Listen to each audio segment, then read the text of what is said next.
ओम नमो भगवते वासुदेवाय। ओम नमो भगवते वासुदेवाय।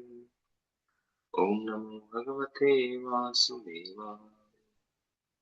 नारायणं नमस्कृत्य नरं चैव नरोत्तमं देवीं सरस्वतीं व्यासं ततो जयमुदीरये। नष्टप्रायेषु भद्रेषु नित्यं भागवतसेवया भगवती उत्तम श्लोके भक्तिर्भवति निष्ठिकी। नमो विष्णुपादाय कृष्णपृष्ठाय भूतले श्रीमते भक्तिवेदान्त स्वामिने नामिने। नमस्ते सारस्वती गौरवाणी प्रचारिणे निर्विशेष शून्यवादी पाश्चात्य देशधारिणे।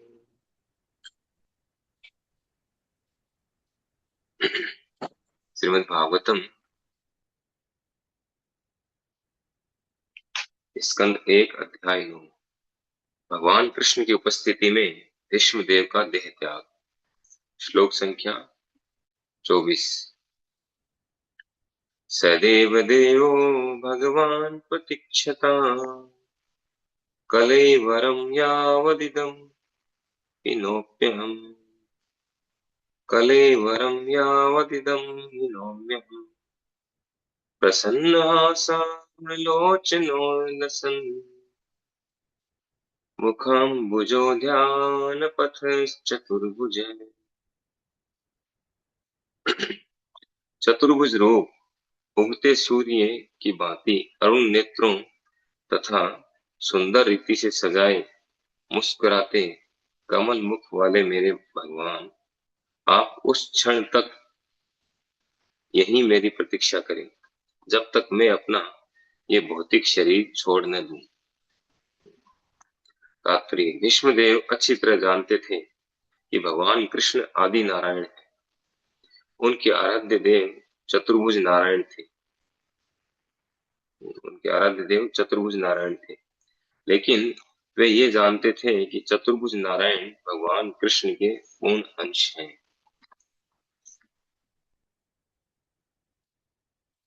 परोक्ष रूप में उन्होंने इच्छा व्यक्त की कि भगवान श्री कृष्ण अपने चतुर्भुज नारायण रूप में प्रकट हो। वैष्णव सदा ही अपने आचरण में विनीत होता है। यद्यपि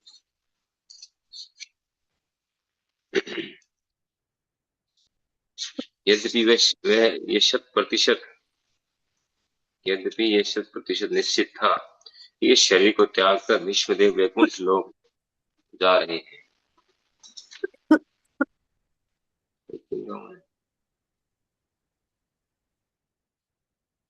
माइक बंद रखिए अपना सभी। यस।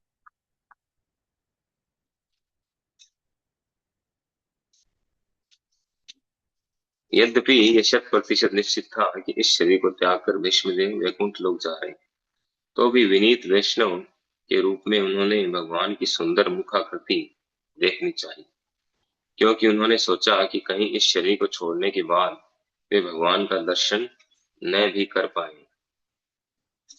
यद्यपि भगवान अपने भक्तों को अपने धाम में प्रवेश करने की गारंटी देते हैं।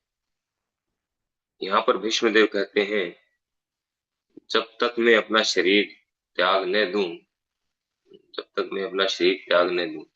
इसका अर्थ यह है कि ये महान सेनापति अपनी इच्छा से शरीर त्याग करेंगे। वे प्रकृति द्वारा बाध्य नहीं है। वे इतने शक्तिशाली थे कि वे जब तक चाहे अपने शरीर में बने रह सकते थे।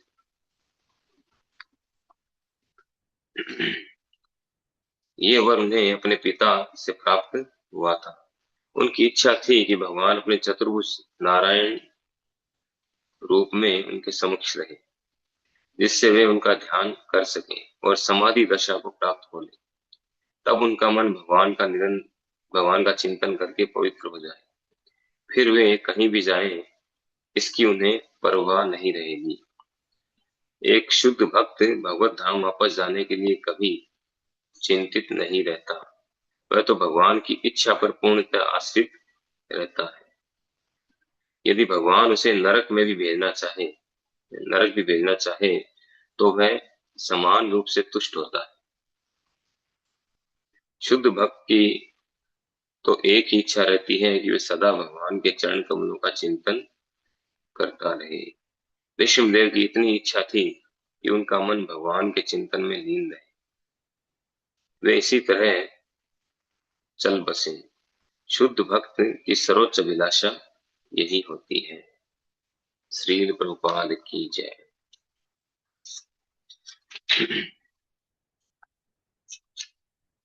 तो भगवान श्री कृष्ण की उपस्थिति में विष्णुदेव का देह त्याग। तो सूत गोस्वामी जी शौनक आदि ऋषियों से इस प्रसंग की चर्चा कर रहे थे। तो पिछले श्लोक में हमने देखा, विष्णुदेव ने बताया कि वे पुरुषोत्तम भगवान जो एकाग्र भक्ति तथा पवित्र चिंतन से एवं पवित्र नाम के कीर्तन से भक्तों के मन में प्रकट होते हैं। तो भगवान भक्तों के मन में प्रकट कब होते हैं? जब भक्त एकाग्र चित्त से भक्ति करते हैं, एकाग्र भाव से, अनन्य भक्ति। और यहाँ आप कह रहे हैं भगवान से प्रार्थना कर रहे हैं डायरेक्ट। इतने समय तक वो युधिष्ठिर महाराज से बता रहे थे भगवान के विषय में, अभी यहाँ पे डायरेक्ट भगवान से कह रहे हैं कि चतुर्भुज रूप उगते सूर्य की भांति अरुण नेत्रों तथा सुंदर रीति से सजाए मुस्कुराते कमल फूल कमल मुख वाले मेरे भगवान, आप कुछ क्षण तक यही मेरी प्रतीक्षा करें, जब तक मैं शरीर न छोड़ दूं। भीष्मदेव जो हैं उनके आराध्य थे चतुर्भुज नारायण। भगवान के अनेक रूप हैं, अनंत रूप। हरि अनंत, हरि कथा अनंत। उनके रूप भी अनंत है, उनकी कथाएं अनंत है, उनकी लीलाएं अनंत। तो उनके जो रूप हैं वो अलग अलग भक्तों के अनुसार है। कोई भक्त उन्हें किसी रूप में चाहता है, कोई भक्त किसी रूप में चाहता है।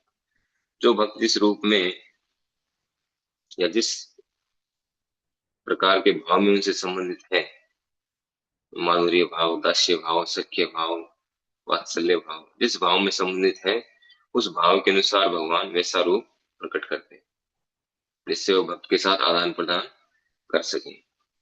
तो ऐसा नहीं है कि भीष्मदेव चतुर्भुज रूप उनके आराध्य थे, चतुर्भुज रूप नारायण रूप, लेकिन वो कृष्ण को नहीं जानते थे कि कृष्ण आदि भगवान। ऐसा बिल्कुल नहीं था। वो अच्छी तरह से जानते थे कि श्री कृष्ण आदि भगवान, वो नारायण के भी मूल है, मूल नारायण, आदि नारायण, ये अच्छी तरह से जानते थे।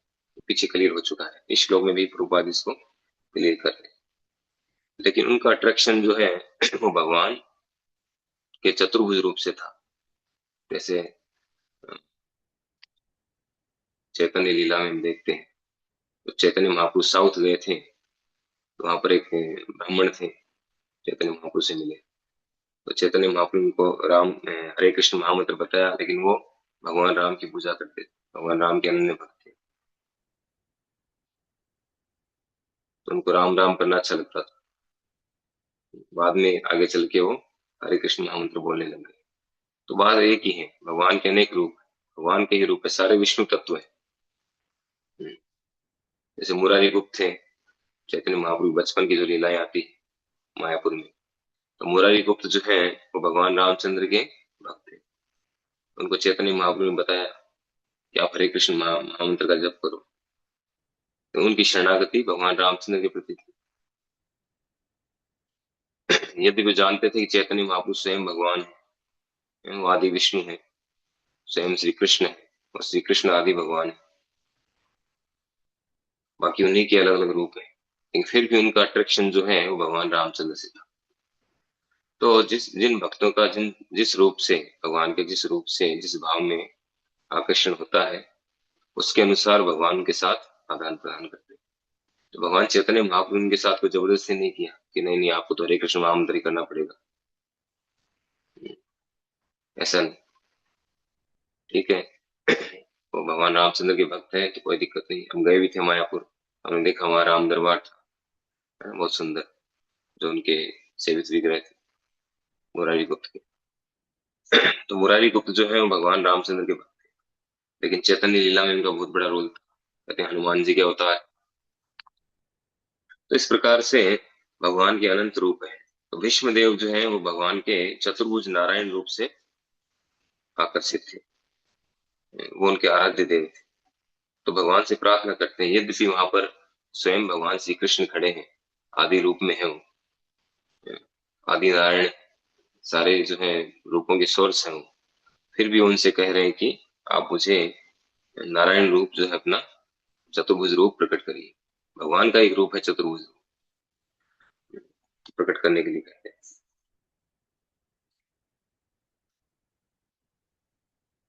परोक्ष रूप में उन्होंने इच्छा व्यक्त की कि भगवान श्री कृष्ण अपने चतुर्भुज नारायण रूप में प्रकट हो। वैष्णव सदा ही अपने आचरण में विनीत होता है, यद्यपि ये 100% निश्चित था। हम्म, तो परोक्ष रूप में, परोक्ष रूप का मतलब है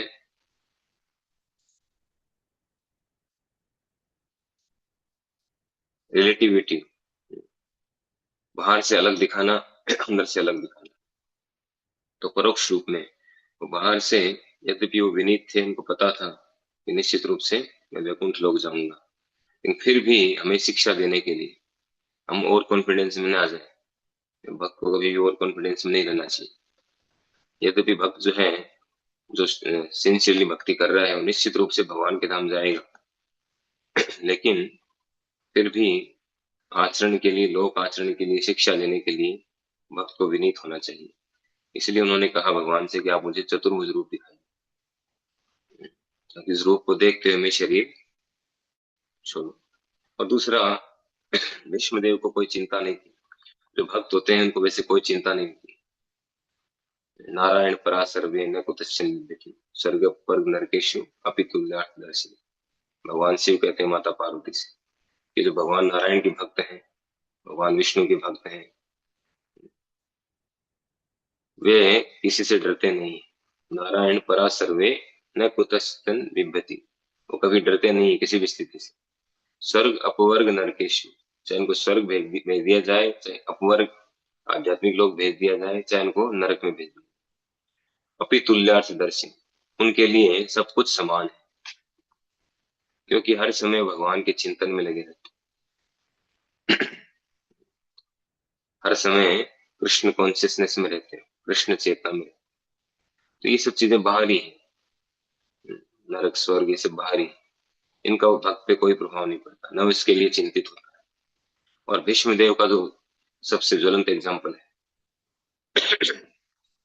भीष्म देव एकमात्र भगवान की प्रतीक्षा कर रहे थे, न कि वो सूर्य को उत्तरायण में आने की प्रतीक्षा कर रहे।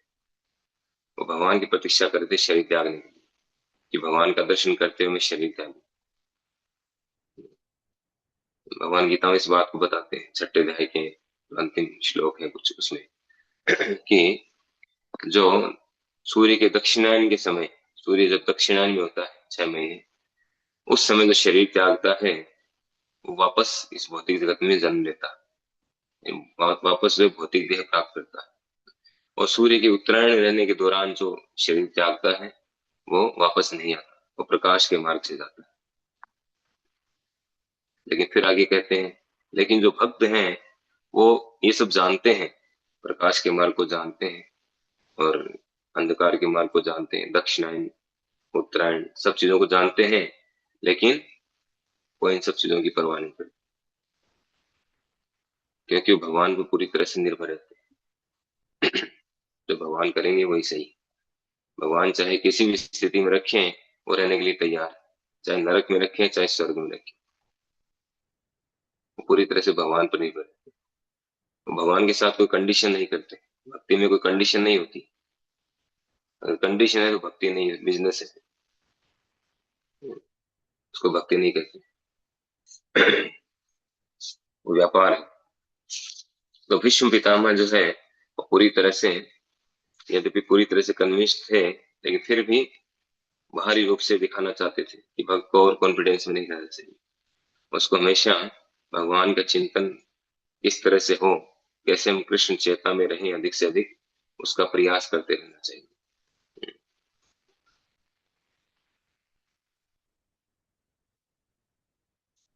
कह रहे हैं कि क्योंकि उन्होंने सोचा कि कहीं शरीर को छोड़ने के बाद भगवान का दर्शन न भी कर पाए।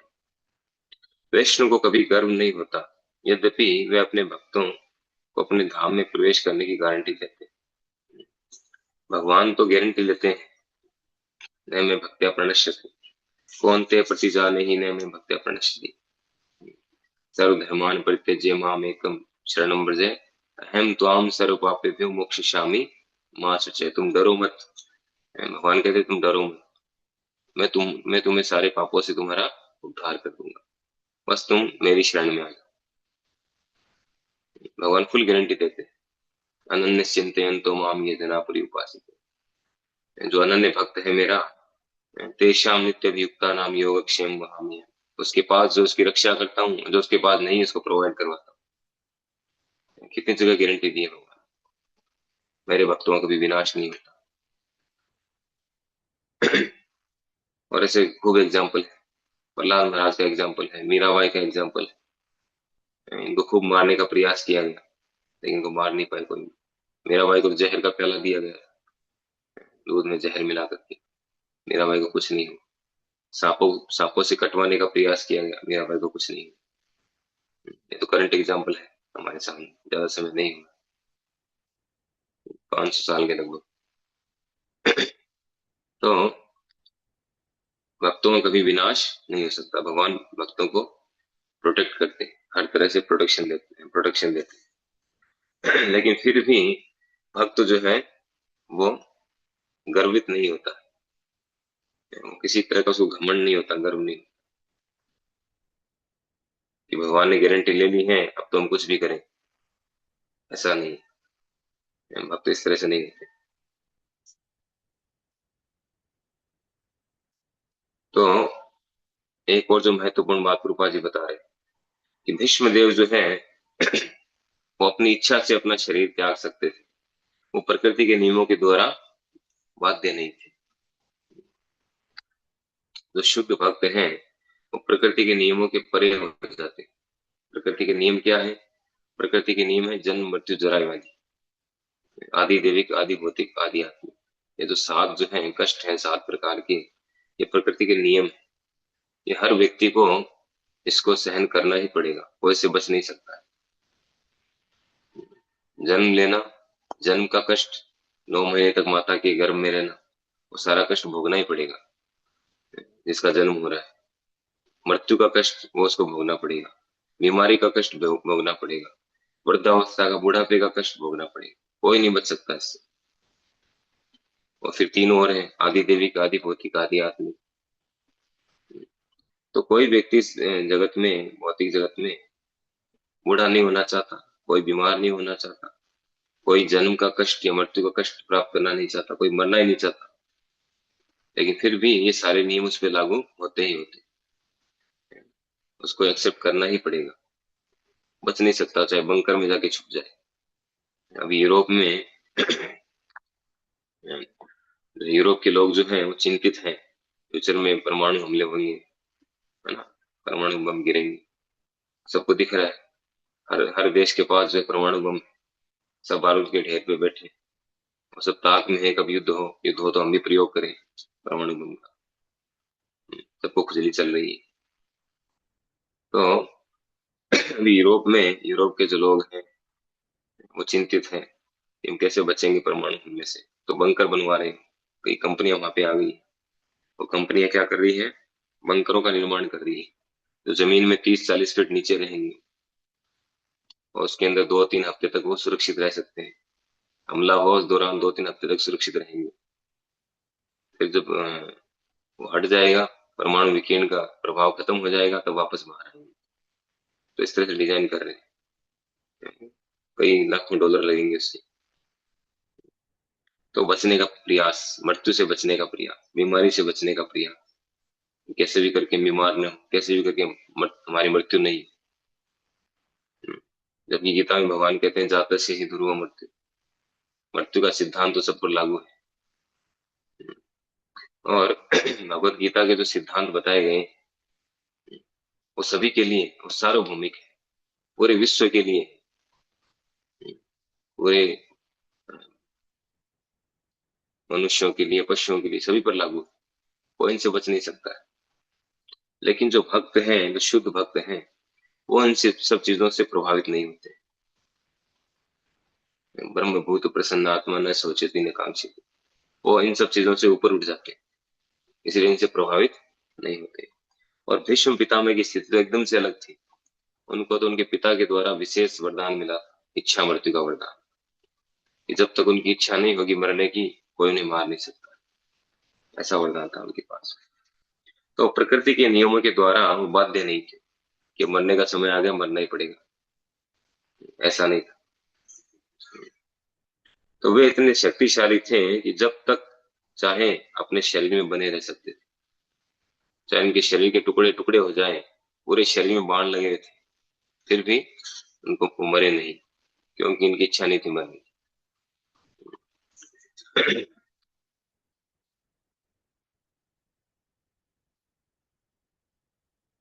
तो उनकी इच्छा थी कि भगवान अपने चतुर्भुज नारायण रूप में उनके समक्ष रहें, जिससे उनका ध्यान, वे उनका ध्यान कर सकें, समाधि दशा को प्राप्त हो ले। तब उनका मन भगवान का चिंतन करके पवित्र हो जाए, फिर वे कहीं भी जाए इसकी उन्हें परवाह नहीं है। भक्त तो ये चाहता है, करे कि एक शुद्ध भक्त भगवत धाम वापस जाने के लिए कभी चिंतित नहीं रहता है। वह तो भगवान की इच्छा पर पूर्णतः आश्रित रहता है। भगवान जहां भी भेजना चाहे वो तैयार है, तो उसको कोई चिंता नहीं, वो चिंताओं से मुक्त है। इस प्रकार